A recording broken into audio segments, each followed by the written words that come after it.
Okay, I'm looking at this quote right now from Adrian Houser, Milwaukee Brewers pitchers. I don't think we're playing our best baseball right now. You don't think? I don't think we're playing our best baseball right now. Adrian Houser. Okay, you don't think you are? Well, that's a shocker. Okay. Wow. I don't know. I'm not sure what to say to that one. I was told about a survey taken of Brewer fans just recently where over 70% of Brewer fans polled said that they thought that the Brewers were a good team. I took a survey of my superior followers on Twitter. We got 192 votes on the survey. And the results are in and final. 54% to 46% of fans, the superior fans of this program, say that the Brewers are not a good team. 54% say Brewers not a good team. And what makes you think that the Brewers are good? I mean, what about them screams good to you? Have you been watching? Out of 190 some people voting on this thing, how do we get 46% who say good team? I'll explain to you the way that I look at it, the way that I determine whether a team is good or not. Because evidently there are people out there who think of it differently than I do, who consider teams good or bad based off of a different set of standards than what I consider. Anyways, welcome to the program, Aaron Michael Show. You can get a hold of us. Email aaronmichaelshow@gmail.com. And also follow along on Twitter. I am at Wisconsin Aaron. New name on Twitter, at Wisconsin Aaron. Makes it a little bit more simple. So we're going to stick with that for a little bit. Adrian Houser, yeah, Brewers. I don't think we're playing our best baseball right now. Well, thank you for the epiphany, or whatever you call it. Okay, to me, this is the way that you have to do it. If you're going to talk about whether or not the Brewers are a good team or not, and that just seems to be an argument that keeps going around and around. I keep seeing it coming up. I brought it up multiple times, and it seems to be a hot hitting point of whether or not the Brewers are good or not. To me, this is the way that you have to do it. You have to compare to the best. You have the best teams out there in baseball that are elite. Okay? And there are different levels of teams. The elite teams right now, on August 5th, 2019, this is what I would say. The elite teams right now are the Astros, the Yankees, and the Dodgers. And the other teams don't measure up to those teams. Houston, New York, LA Dodgers are the cream of the crop. And then you have the good teams. Tampa Bay, Minnesota, Cleveland, the Oakland A's, the Atlanta Braves. Those are the good teams. And to me, the Brewers don't measure up to the teams that I just mentioned. Notice that I didn't put anyone from the NL Central into the good category, though maybe the Cubs are starting to trend in that way. But I don't think any of those teams are necessarily good right now. The Cubs and the Cardinals, a couple days ago, are 7 games over 500. Cubs are a little better than that now after facing Milwaukee over the weekend. But you watch them with the eyeball test, and they're okay teams, as are the Brewers. Sometimes the Brewers are okay. They're average. At best, they're average. But how anyone thinks that they are a good team, I'm not sure what criteria you're using to make that judgment. It's hard to be a good team in an average division and be in third place. But that's where the Brewers are. And I think one thing that I know some Brewer fans do, which is this is a completely foreign idea to me. One thing that some Brewer fans do is compare this team to past teams or to past seasons, rather than compare them to the rest of the league in its current state, which is what I just did for you, that's what I just laid out. Now, the Brewers are better than the 2002 Brewers, with a 56-106 record that year. That team with Paul Bacco and Jose Hernandez, Alex Sanchez, Jeffrey Hammonds. They're better than that team, so they're good. They're good. Look, the Brewers were a good team last year. That's what a good team looks like. And then they got hot towards the end of the season and into the playoffs, and they were, I even think, one of the elite teams towards the end. But this year's Brewer team, what gives you the impression that they are a good team? This team loses games in a lot of ways. They lose games because of a lack of offense some nights. Some games they lose because the starting pitching is awful. Some games they lose because the bullpen gives it up. Oh, Jeffries, forget him, man. What is it? 5 appearances in a row with giving up at least 1 run? They lose some games because of poor defense. And, yeah, I'm aware that when teams lose games, it's generally because of one of these reasons, even the elite teams. But every game, it seems to be something. And the Brewers spend a lot of time trying to overcome themselves as well as their opponent. Compared to last year, how many games did the Brewers lose because of their bullpen? Very, very, very few. How many games due to their starting pitching? Not too bad, not many. They lost some games because of a lack of offense at times. But the point is, they didn't have as many reasons for losing games last year. That's the mark of a good team. And this current team does not hit that mark. In fact, they are not even close. They're not close. Yeah, I heard this was on Friday. Somebody in the Wisconsin sports media pondering whether the Brewers are a World Series team or not. Are the Brewers a World Series team? What in the world makes anyone on this planet even begin to think that this team could sniff the World Series in their current state? I mean, anything can happen if you get hot, but give me a break. Give me one solid reason right now that makes you, that even would cause you to bring up the topic, are we a World Series team? I hesitate to even ask the question, are we a good team? Because I think that they're light years away from that. There's people on radio in Wisconsin asking, are the Brewers a World Series team? I mean, that's a way to kiss ass to the Brewers and try to buy them some more time. And this is what the Brewers go. They get swept by the Cubs. They're 4 games out of first place. Let me tell you how the sports media in the state of Wisconsin is going to spin this.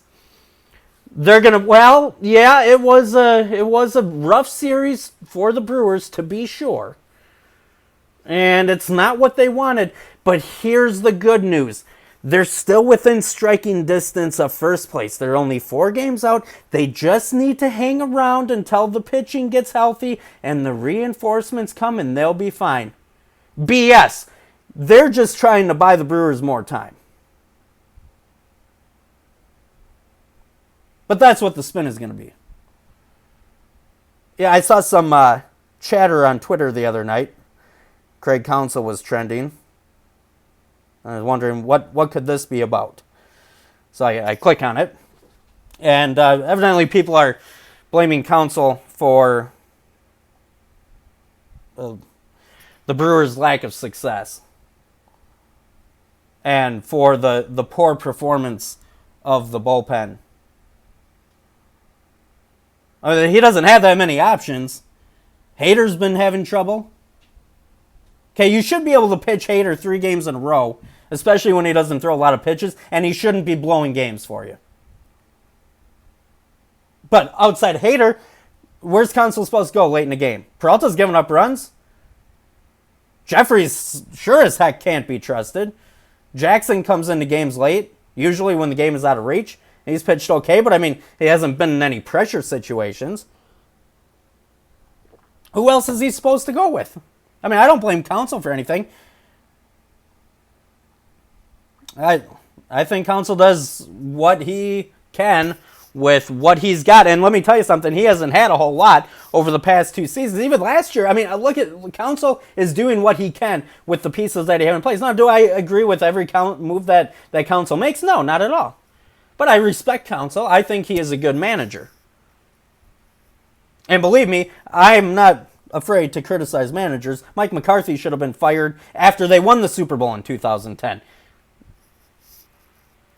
Ned Yost was the worst thing I've seen since Mike McCarthy. I like Counsell, but you got to give him something. Look at last year. Look at how he had to use the bullpen to make up for the fact that he didn't have starting pitchers, and he did a masterful job of that. Making up for what Adonasio has not given him, making up for what Stearns has not given him. And really, it probably, I don't have a big problem with Stearns, to be honest with you. I think my biggest issue would be Adonasio. I'm not going all in for a World Series. You've been there 15 years, and you've never taken that leap off the diving board into the water and said, you know what, we're going all the way in, all the way under, doing whatever we need to do. We're getting fully wet, and we're going for a World Series. He hasn't done that. He's gone part way, and he's spent the majority of the 15 years treading water, but he's never dove in all the way to the bottom of the pool for a World Series. Has not done that. I was looking at this article right before I come on, which is also where I get the quote from Adrian Houser. Which, remember, Adrian Houser says, I don't think we're playing our best baseball right now. No. I'm looking at this article by Adam McKelvey here on MLB.com, Brewers writer. But I just I have a question about something here late on in the article. 3 things that the Brewers need to do to turn their road trip around. Key number 3 is getting the rotation on a roll. But as this article points out, it says Houser is critical to the rest of the season because the Brewers have used up most of their pitching depth. They've used up most of their pitching depth. I thought that's what they were given credit for doing at the trade deadline. What do you mean they've used up most of their pitching depth? I thought that's what they did. Well, they couldn't go out and get the big name at the trade deadline. Oh, we needed to add depth, and that we did. Well, then what the hell is this? Houser's critical to the rest of the season because the Brewers have used up most of their pitching depth. I thought 5 days ago they just added to it. Houser has the tools to succeed, but will have to learn on the job as he navigates major league lineups multiple times. So Houser's the key to the rest of the season. And we've used up our pitching depth, but Houser is the key. But it's going to be a learning process for him. And so Houser is your key. And he's got to learn on the fly. And there's actually people in this state pondering the question, are the Brewers a World Series team? Holy smokes. Use the brain that you were given. Please. We're going to take a break. Come back. We got more Aaron Michaels Show. Hi, welcome back to the program. Aaron Michaels Show on a Monday today. If you want to get a hold of the program, you can email aaronmichaelsshow@gmail.com and also on Twitter. Take note of the new Twitter handle, which is Wisconsin Aaron. Very simple, Wisconsin Aaron. Yeah, last was Thursday, right? Thursday was the Hall of Fame game for the NFL. I just had it on in the background. It's hard to watch when it really doesn't mean anything and it's not your team. I mean, can't wait for the Packers, and we'll be watching that very closely. But the Broncos and Falcons, who cares? But it sure was good to hear the Sunday Night Football music and the announcers. That's always music to my ears, just to see some NFL football out there. Only less than 5 weeks now until the Packers and the Bears open it up on Thursday Night Football. Cannot wait for that. Speaking of which, Packer Family Night on Friday night. Always a good time of year when that rolls around. Jake Kummerow was the big hero coming out of that. Be interesting to see where he slots in the depth chart. He's making the team. He'll be on the team. Where and how will the Packer wide receiver depth chart, how will that all pan out, and what order will that be? And that's what will be determined yet. But there's guys making it interesting. I mean, you thought Kummerow's going to make the team. Trevor Davis has been doing a really good job in LaFleur's offense. So they're gonna complicate things a little bit. I mean, you know that your top three guys are gonna be Devontae Adams, Marquez Valdez-Scantling, and Geronimo Allison in some sort of order, with 2 and 3 at least. But that will be interesting. I got to tell you, I'm looking forward to this Packers season way more than I have any season in recent history. Main reason is that the two biggest bad guys are gone. The reasons for the lack of Super Bowls are gone. No Ted Thompson, no Mike McCarthy. First year without both of them. Oh, I like that. It ended up being, 13 years? And it was always the same. When Mike McCarthy, Ted Thompson were there, you knew what every year was going to bring. There was nothing. I mean, you were excited for the Packers to start. I mean, I was, but you knew what to expect. You knew what every year was going to bring. Although last year was probably worse than anyone expected. But I mean, for the most part, you knew what to expect. Every year under McCarthy and under Ted. And then also, for a lot of years, under Capers, too. You go into a season, you knew a number of things. The offense was going to be chaotic. Rodgers running around for his life, refusing to throw the ball. But at the end of the day, effective enough for the most part to score in the mid-20s, maybe 31 points. You knew the defense was going to be horrendous. Receivers running open with about an 8-yard cushion, never to get any better. Everything just remained the same old song and dance year in, year out. Nothing ever changed. No one got fired. No one ever said a bad word about each other. And nothing ever got done. But I'm telling you, this is good. Change was no doubt needed. I'm excited to see what what the preseason looks like. But especially once we hit the opener against the Bears, I'm excited to see what it all looks like with LaFleur. Can't wait for that. So far, the early returns out of training camp is that the defense is ahead of the offense, which isn't surprising. I mean, Green Bay, we're used to the offense being better than the defense. And under McCarthy, that was even a stretch to say most of the time because he did such a poor job of handling it. But we're used to the Packers being an offensive team. Not so far, though, in camp, which is understandable. Pettin is in his second year. The players are in a second year with Pettin. They're comfortable with the playbook and the concepts. Not to mention that the talent, and this is a rare one. The bigger talent pool is probably on the defensive side, which is where all the top draft picks over the last few years have been going to the defense, especially the defensive backfield, plus free agent signings. You got the Smiths on the outside. Zadarius Smith, by the way, getting some really high praise. Reading an article this morning. Where is it from? Is it from Packers.com? I don't remember. Well, anyway, it was talking about the fact that after Mike Daniels is gone, and Matthews is gone, and Nick Perry is gone, all of a sudden Zadarius Smith has come in his fifth year, he is not only one of the top performers on the defense, but he's also a leader out there as well. But anyway, I'm sorry, got sidetracked there. But you got a lot of talent on defense. You got those guys. You got both Smiths coming in.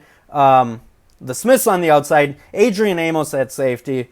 The defense has got some talent and a really solid guy running it. And it doesn't pay to have talent if it's not in the hands of the right coach. And I would say that the Packers are in good hands on defense with Mike Pettin. I'm really glad that LaFleur kept him around. One less thing for LaFleur to worry about. Plus, all these guys are, at least those who returned from last year, are in a second year with Pettin. But the Packer offense is going to be behind. New offensive coach with LaFleur. New offensive coordinator with Nathaniel Hackett. Everything is new, even for Aaron Rodgers. But being as smart as Rodgers is, I think the learning curve for the offense will probably be a bit shorter than it would be for most teams. That being said, the offense probably can't be expected to hit its stride until deeper in the season. But maybe a little bit sooner for the Packers than what it would be for most teams because you do have Rodgers at quarterback. But that being said, that means that the defense, since it is going to probably be a while before the Packer offense hits its stride, the defense is probably going to have to shoulder the load at least at the beginning of the part of the season. Which I think is okay because I think that they're good enough, talented enough, well coached enough to handle that. We're going to take a break. It's Monday. right here on the Aaron Michael Show. So I was scrolling through the internet the other day, and I come across this guy, Mark Gunnels. Evidently he writes for the Texans Wire with USA Today, which, by the way, Texans and Packers getting ready to kick it off on Thursday night for the preseason. Watching NFL Network right now. They're live in Green Bay. Texans and Packers having a joint practice. So this guy, Mark Gunnels, evidently writes for the Texans. Anyway, he's talking about Melvin Gordon, who has requested or demanded a trade. On that topic on Twitter, he wrote, "The Green Bay Packers should be calling the Chargers about Melvin Gordon. Plus, he's from Wisconsin, played his college ball at Wisconsin, and when's the last time Green Bay had an elite back?" Well, I can answer that question for you.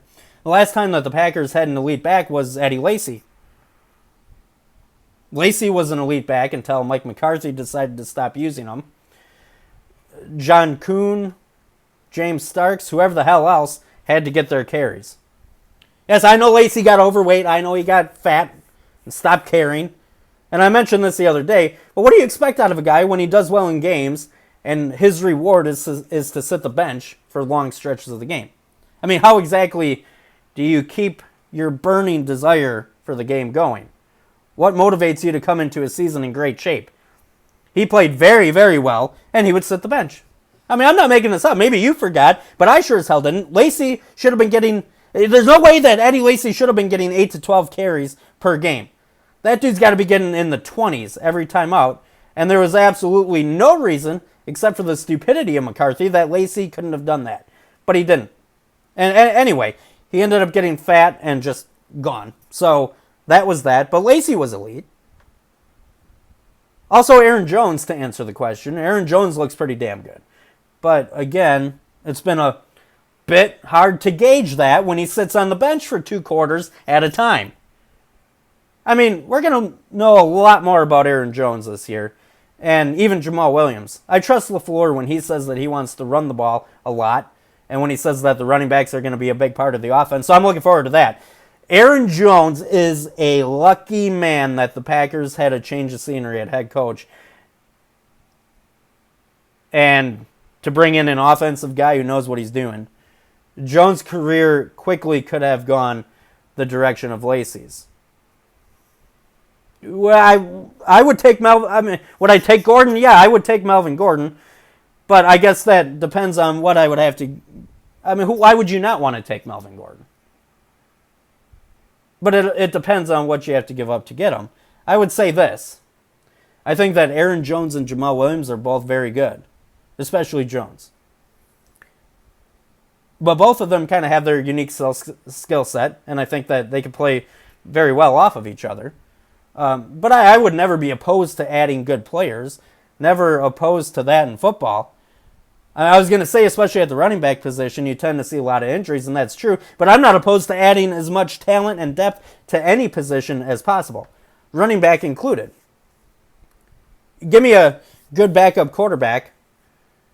Get me another starting running back. Get another big-time wide receiver or cornerback. More guys who can rush the passer. These are all things that you can never have too much of.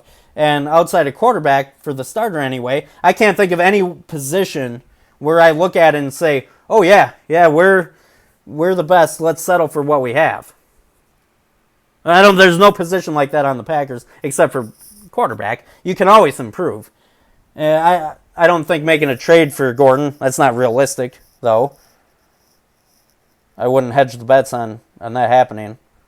But it was a topic that came up at least. But the Packers have had some elite running backs. And I don't know if Aaron Jones is or not, like I said. When you sit the bench for 2 quarters at a time, it's hard to tell. He's getting the Eddie Lacy treatment from McCarthy. ESPN had a little tidbit on each team. NFL position battles to watch during training camp for all 32 teams. Rob Domofsky for ESPN. On the Green Bay Packers, their biggest position battle? Backup quarterback. According to Domofsky, he says, maybe it doesn't matter because the Packers season would be ruined if anything happened to Rodgers, but they need to solidify his backup. The battle between Deshaun Kaiser, Tim Boyle, and Manny Wilkins can be described as meh. Neither has stood out. Could this be 2013 all over? That summer, the Packers cut all of their backups and signed Seneca Wallace in Week 1. Remember? Then he played. Yeah. Perhaps a veteran with experience in new coach Matt LaFleur's system will become available. How have we not solved this backup quarterback thing? I mean, we're through 2 GMs now on this, and we still haven't found a backup quarterback. And we've signed free agents. We have drafted, and we have traded a first-round pick for a backup quarterback, and we haven't found one yet. Or that? Fortunately, the Packers are pretty damn good at finding starting quarterbacks. So I wonder, this whole process of trying to find a good backup quarterback for since I don't know when. I guess Matt Flynn was good. I mean, his first time around at least. And he kind of helped to keep the Packers' head above water when Rodgers went out the Super Bowl year.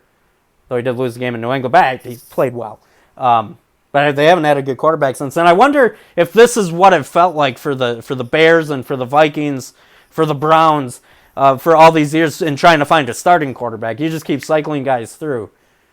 At least the Packers are in that position. That's good. But they do. That is a very valid point. The Packers do need a backup quarterback.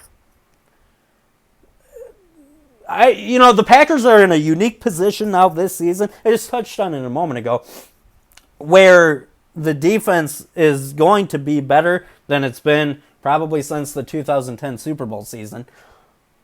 So the Packers are actually going to be in a position where if Rodgers goes out, not for a long extended period of time, but if he misses 2 to 4 weeks, let's say, the Packers are actually in a position this year with their defense where they may be able to sustain that. And that's the first time that's ever been the case. Usually, when Rodgers has gotten hurt, the defense, which was already bad, usually folded. But this is a rare opportunity. So it would be good to get a backup quarterback who, if Rodgers is out 4 weeks, you could win 2 of those games. You may be able to win 3 of those games if the defense performs high enough. So it is important. In past years, did it matter? I mean, like Demoski points out, maybe it doesn't matter because the Packers' season would be ruined if anything happened to Rodgers. That's true, and that's been true the last few years. I don't know that is true this season, though. Because you have a defense that you could rely on.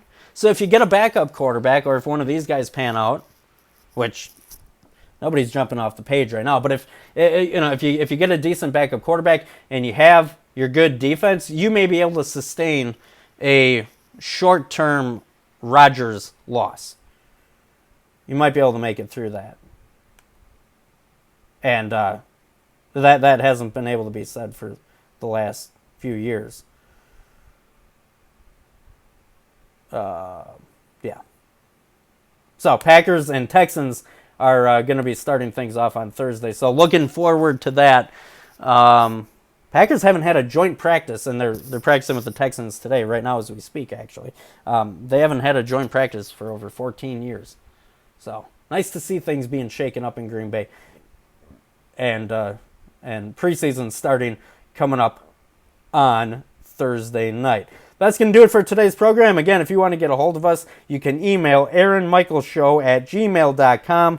Also on Twitter, @WisconsinAaron. Make sure you make note of the new Twitter handle, @WisconsinAaron on Twitter. We'll be back tomorrow. Aaron Michaels Show.